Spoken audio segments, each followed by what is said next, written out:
Good morning, everyone. Hope everybody's having a great week. We have got great things going on, and being as I have 24/7 access to my camera lady now, it's making my life nice. So anyway, I'm going to change it up a little bit here this morning for a coffee and questions. I'm actually going to do like a coffee and demo kind of thing. So I do have my coffee, but I want to do something and kind of show you guys what I go about. I have an order here for a sign for a church down in Needles that the guy stopped by the other day, and I've made some other signs for him. And there's quite a few elements going on this sign. It's a fairly simple sign, but there's a lot of elements going on that I want to kind of share with you guys and see what you think. So this is going to be questions related basically to layout and different things, artwork and all that. So what he wants is, this is a 4 foot, 9 inches by 4 inch, 4 foot sign. And it's going to say Divine Mercy. It's for a little sanctuary, kind of a reflection area in there within their church. And he wanted some roses on it. He wanted a cross. So the rose that I found is this one. And I just found this on Google. Nice and simple, but I think it's going to look really good carved. But see the way it kind of tails to one side? Well, for me, I'm putting a rose at both ends of the sign. For me, I don't want them both pointing the same way, either both pointing out or both pointing in. So the way I do that, and you guys might have different ways to do it, the way I do it is I made a copy of it on a piece of transparency, and I don't know whether this will actually probably put the paper behind it. I made it, this is just thin Mylar transparency paper. I made a copy of it, so then when I go to make my copies, I can turn it one way or the other, so I can have it pointed whichever direction I want to. Wow, the flies are really coming in. So here's what I've got, you guys, and I want to kind of share this with you. This is what I did, I think, on the LTS, the last LTS that I did. So I have my artwork. This is it. I reduced it a little bit from there. I reduced it because I wanted it a certain size on the board. And so what I did was I made myself some little registration lines of where it's going to go. And now what I'm going to do is I'm going to kind of move over to the side. We're kind of filming on the front porch, and this is a little bit different. I don't normally do these kinds of demos on my Coffee and Questions, guys, but I wanted to I needed to get this sign carved, and I thought, well, I'm going to kind of show you my process in several different areas. So what I'm going to do here, I'm going to use that 3M77. Is that on now? Yeah. Really good adhesive, and I'm going to get it going there. So I'm going to spray that, and I'm going to spray my tape. So the area, and again, this is like I did on the LTS, but maybe some of you hadn't seen it, or maybe some of you are brand new. So I've sprayed my tape area and the back of my my artwork, and I got to give that a little bit of time to dry. And then what I'm going to do, I'll show you guys in a second here. While that's drying, I'm going to take a drink of coffee. All right. So how I know it's ready is just feel like it's got a tack. And it's warm today, guys. This is it's morning, but it's got to be 70, 80 degrees out here. So now I'm just going to put that on the lines so I know it's centered. So I know my registration is about right. Stick that down. Now I'm just going to cover the whole thing with packing tape. And I've done this a few times, even since the LTS, and it works just really, really well, guys. Makes that router base slide nice and smooth. But any place, and you saw me just checking out here to make sure I didn't have any glue out there on that edge. Get that out of the way. So that's it. Now I'm ready to carve that thing. And I'll carve right through the paper. Now, what I did, I'll just swap this around. I've already done the other side. I've already carved this. Now what I carved this with, and the other element that I wanted to talk about on this sign is the customer wanted everything outset. So this is all going to be outset. I carved this, my first carving with the SC50 bit, and I'm just going to go ahead and pull that off, and hopefully this comes out right. I'm going to pull that off.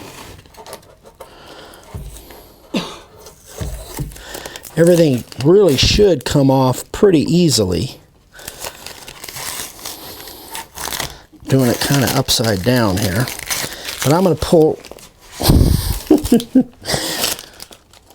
It's like live TV. But once I get everything off of there, there shouldn't be any adhesive on that board at all. So what I'm going to do is, now that... once I get all this tape off of there and all of my artwork and everything, then I'm going to go back and I'm going to thicken up my lines. The actual lines where the artwork is, I'm going to make those. I'm going to go around everything now. I've done all this stuff with my SC50. But now I'm going to go back. God darn it, I left my pocket knife in the other room. I'm going to go back and thicken up all the way around the outside of this rose. I'm going to do it with my profile bit. I think you guys are getting the idea, basically.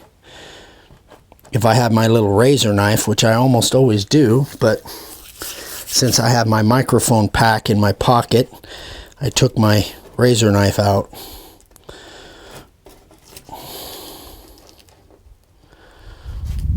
Sorry for the delay here, guys.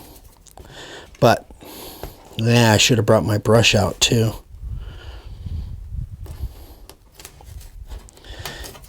But if I had my razor, I could just scrape that and it would pull up those edges and then it comes off really easy.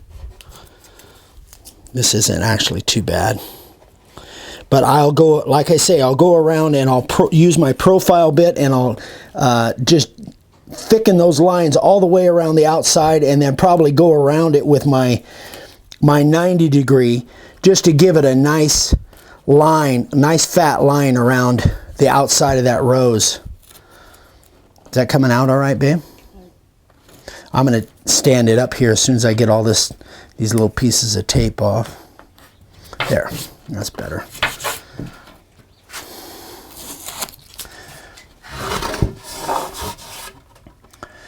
So I'm going to go around with my profile bit and I'm going to go all the way around that outset rose so the whole thing will stand out. Then I'll probably go around it again with the 90 degree V-groove just to give it a nice outside. And now the other elements of this sign is that they wanted to say Divine Mercy. So they wanted this cross in the center, in between the Divine Mercy. So what I had to figure out is I had to figure out what size letters. Now you guys know that I cut my own spelling upside down. M-E-R-C-Y. M-E-R-C-Y. D-E-V-I-N-E. N-E. N-E, right. Thank you. Can you move your cap in? Oh, all this stuff in the way. So I had to figure out, because they wanted the cross to be bigger than top and bottom than the letters. So cross, I think, is about 6.5, and the letters are about 4, I think. So this is the way the thing's going to look. These are all going to be, again, outset letters. And this, I wanted to show you this because, again, like Dad mentions on a regular basis, and I do too, these letters only have to be as far apart as necessary in order to get the profile bit in there. So I'm obviously just kind of eyeballing this upside down. But there's going to be plenty of room to go around these letters with my cleanup bit. And then the cross is going to be centered in between wherever my line is. So I'll come the same distance from both ends here, start my wording, and work my way back, and then wherever that comes out, then that cross is going to be in the center. And that'll be outset as well. So it'll be kind of a cool sign. Should be, again, it's fairly simple, but there's a lot of elements going on here. The other thing that I wanted to show, babe, can you zoom into this area right here? The thing that I don't, one of the few things that I don't care for this particular font, if you look at this, the R and the E, right now they are even at the top or thereabouts. But see how this comes short? It's because it's still a 4-inch letter, but the bottom drops down lower than where this is. If you take a line and you do that, you can see that bottom of that R drops down. I don't like that. So what I do is I always even the tops, and then I will draw that in by hand, and I'll extend the bottom of this down to where it's even with the letter next to it and the even with that. Because see, this is, that's where it's the same height. It's 4 inches. But it just, for whatever reason, it always drops at the bottom of that R down, and I don't care for that. So that's where that's really the only modification that I do on these Clarendon letters that I cut out with my laser. Anyway, that's about it for the demo, guys. I just want to kind of show you that. I think those roses are going to look really cool on there. Let's go to the sign carvers of the day. Got some really cool ones today. Check this out. Cody Schroeder in Elkhorn, Nebraska. Clock. He's got a little corn husker on there in the middle of that clock. I think it's just fantastic. It looks so cool. And it's a great way to sell signs. Just a beautiful, beautiful piece, Cody. And I've showed your stuff before, but it's been a while. Beautiful piece. And this one is, boy, I wish the picture was a little bit better, but it's Paul Kenning Sr. Mesquite board. This is a live edge slab of mesquite.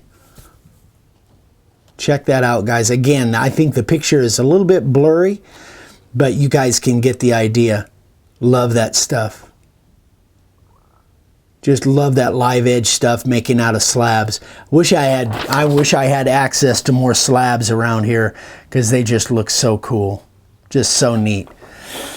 Anyway, guys, that is about it for today. So, hope this was helpful for you guys. If you have questions, let me know. If there's something that I didn't show that you wanted me to show, let me know. And we will see you guys on the newsletter on Friday, and we'll do some stuff. We'll do another demo, but this was kind of a little bit different for Coffee and Questions, but I think I hit some elements here that I get questions on a regular basis. So again, hope this was helpful. Give me a thumbs up, and please subscribe if you haven't subscribed, and we will see you guys on Friday. Have a great sawdusty day. Bye.